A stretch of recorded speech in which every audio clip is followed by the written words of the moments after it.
Сатирик Көпен Әмірбектің естелігінен. Шәмшінің әкесінің азан шақырып қойған аты Әнәпия. Аяғындағы кішкене қалды көрген жеңгелері бала кезінен еркелетіп қалды аяқ деп атап кеткен. Шәмші мектепке барғанда кімнің баласысың дегендерге қалдаяқтың баласымын деп жауап берген. Расында да әкесінің аты солай екен деп ойлаған. Әкесі ағаштан түйін түйген ұста болған. Кейін зергерлікпен айналысқан.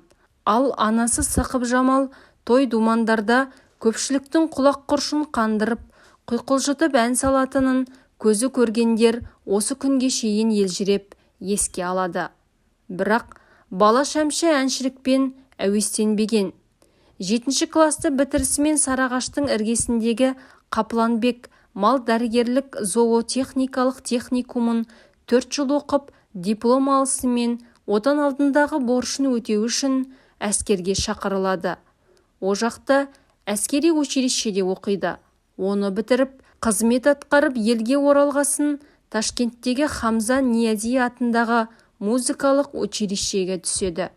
3 курста оқып жүрген кезінде оқу ордасына әйгілі әнші Жамал Омарова керек қалады да, бойындағы талантты байқадыма қайдам Алматыға алып кеп, Құрманғазы атындағы консерваторияның композиторлық факультетіне 1956 жылы қабылданады.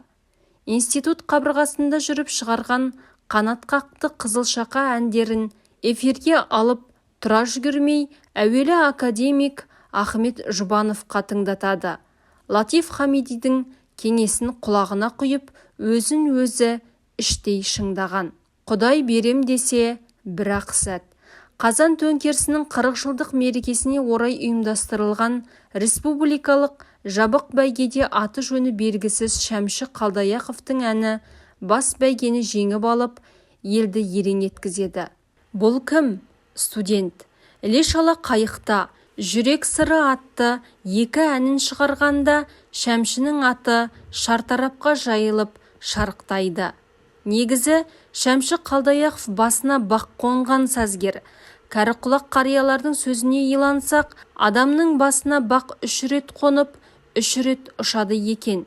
Біз көбінесе Шәкеңнің басына қонған бақтан гөрі басынан ұшқан бақты көбірек тілге тиек етеміз. Оның консерваториядан шығып кеткенін, еш жерде тұрақты жұмыс істемегенін ғана айтамыз. Шәмші ағаның сөзімен өрнектесек, халықтан шыққан талант оның алдында аса борышты. Ол борышты өтейтіндер шексіз бақытты жандар.